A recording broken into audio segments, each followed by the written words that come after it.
ಯಾರಿಗೆಲ್ಲ ಕಣ್ಣಿನ ದೋಷ ಇದೆ ಅಥವಾ ಪೈಲ್ಸ್ ಇದೆ ಅವರಿಗೆ ಬಹಳನೇ ಉಪಯೋಗ ಆಗುತ್ತೆ. ದಯವಿಟ್ಟು ಈ ವಿಡಿಯೋನ ಶೇರ್ ಮಾಡಿ.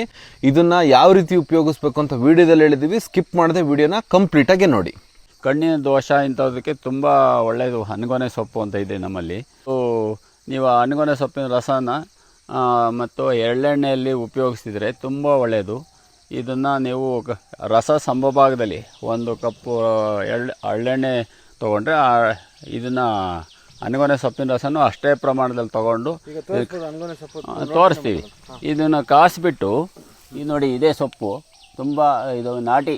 ಈಗ ಫಾರಮ್ ಬಂದುಬಿಟ್ಟಿದೆ, ಆದರೆ ಈಗ ಇದು ಎಲ್ಲ ಕಡೆನೂ ಸಿಗುತ್ತೆ. ನಮ್ಮ ಹಳ್ಳಿ ಕಡೆ ತುಂಬ ಒಳ್ಳೇದು ಇದು. ಈಗ ಕಣ್ಣಿಗೆ ಸಮಸ್ಯೆ ಇದ್ದರೆ ಹೆಂಗೆ ಮಾಡ್ಕೋಬೇಕು ಇದನ್ನು ಒಂದು ಒಳ್ಳೆಯ ರಸ ತಗೊಂಡು ಅಷ್ಟೇ ಪ್ರಮಾಣದ ಎಣ್ಣೆನೂ ತಗೊಂಡು ಕಾಸಿ ಎಣ್ಣೆ ಮಾತ್ರ ಉಳಿಬೇಕು. ಎಣ್ಣೆ ಉಳಿದ ನಂತರ ಇದನ್ನು ತಲೆಗೆ ಹಚ್ಚಿದರೆ ತಲೆಗೆ ತುಂಬ ತಂಪು, ಆಮೇಲೆ ಕಣ್ಣಿಗೆ ಒಳ್ಳೆಯದು. ಕಣ್ಣಿನ ತೇಜಸ್ ಚೆನ್ನಾಗಿ ಕಾಣಿಸುತ್ತೆ, ಕಣ್ಣಿನ ದೃಷ್ಟಿದೋಷ ಕಮ್ಮಿ ಇನ್ನೂ ಚೆನ್ನಾಗಿ ಕಾಣಿಸುತ್ತೆ. ಅಲ್ಲ, ಈಗ ಹನಗೊನೆ ಸೊಪ್ಪು ಎಲ್ಲ ಕೊಯ್ದು ಮೊದಲು ಹಸುಗಳ್ಗೆ ಹಾಕಾರಲ್ಲ? ಹಸುಗಳು, ದನ, ಕರು, ಮೇಕೆ ಎಲ್ಲನೂ ತಿಂತವೆ. ಆದರೆ ಮನೆಗೆ ನಾವು ಪಲ್ಯ, ಸಾಂಬಾರು ಇದನ್ನು ಮಾಡಿ ಉಪಯೋಗಿಸ್ಬೋದು. ಆಮೇಲೆ ಕಣ್ಣಿಗೆ ಅಂಜನ, ಕಪ್ಪು ಸಹ ಮಾಡ್ಬೋದು. ಇದು ತುಂಬ ಕಣ್ಣಿಗೆ ತುಂಬ ಒಳ್ಳೆಯದು ಹನಗೊನೆ ಸೊಪ್ಪು. ಪೈಲ್ಸಿಗೆ ಇದರ ರಸ ಮತ್ತು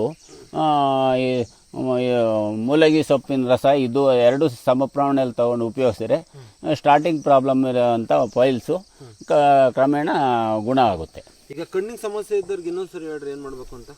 ಕಣ್ಣಿನ ಸಮಸ್ಯೆ ಇರೋರಿಗೆ ಇದರ ಸೊಪ್ಪಿನ ರಸ ಮತ್ತು ಎಳ್ಳೆಣ್ಣೆ ಇವೆರಡೂ ಸೇರಿಸಿ ಕಾಸಿ ಅದು ಬರೀ ಎಣ್ಣೆ ಮಾತ್ರ ಉಳಿಬೇಕು. ಆ ಎಣ್ಣೆ ಉಳಿದಂಥ ತಲೆಗೆ ಹಚ್ಚೋದ್ರಿಂದ ಕಣ್ಣಿನ ಸಮಸ್ಯೆ, ಆಮೇಲೆ ತಲೆ ತಂಪು, ತಲೆನೋವು ಸಹ ಕಮ್ಮಿ ಆಗುತ್ತೆ. ಇದು ಎಲ್ಲಿರುತ್ತೆ ಜಾಸ್ತಿ? ಯಾವ ಭಾಗದಲ್ಲಿ ಇರುತ್ತೆ? ಇದು ಕೆರೆ ಅಂಗಳ ಮತ್ತು ನೀರಾವರಿ ಪ್ರದೇಶದಲ್ಲಿ, ತಗ್ಗು ಪ್ರದೇಶದಲ್ಲಿ ಇರುತ್ತೆ. ಇದಕ್ಕೆ ಹೆಸರು ಅಂತ ಕರೀತಾರೆ? ಹೊನಗೊನೆ ಸೊಪ್ಪು ಅಂತಾರೆ. ಆಡಭಾಷೆ ಹನಗೊನೆ ಸೊಪ್ಪು ಅಂತಾನೆ ಕರಿತೀವಿ. ಹೊನಗೊನೆ ಸೊಪ್ಪು ಇದು. ಹೊನಗೊನೆ ಸೊಪ್ಪು.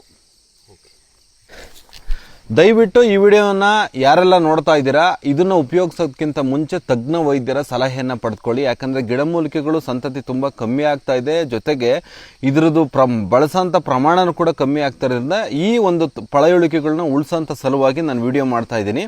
ಯಾವುದೇ ಗಿಡಮೂಲಿಕೆಗಳನ್ನ ಉಪಯೋಗಿಸೋಕ್ಕಿಂತ ಮುಂಚೆ ತಜ್ಞ ವೈದ್ಯರ ಸಲಹೆ ಪಡೆಯತಕ್ಕದ್ದು. ದಯವಿಟ್ಟು ಈ ವಿಡಿಯೋ ಇಷ್ಟ ಆಗಿದ್ರೆ ಶೇರ್ ಮಾಡಿ.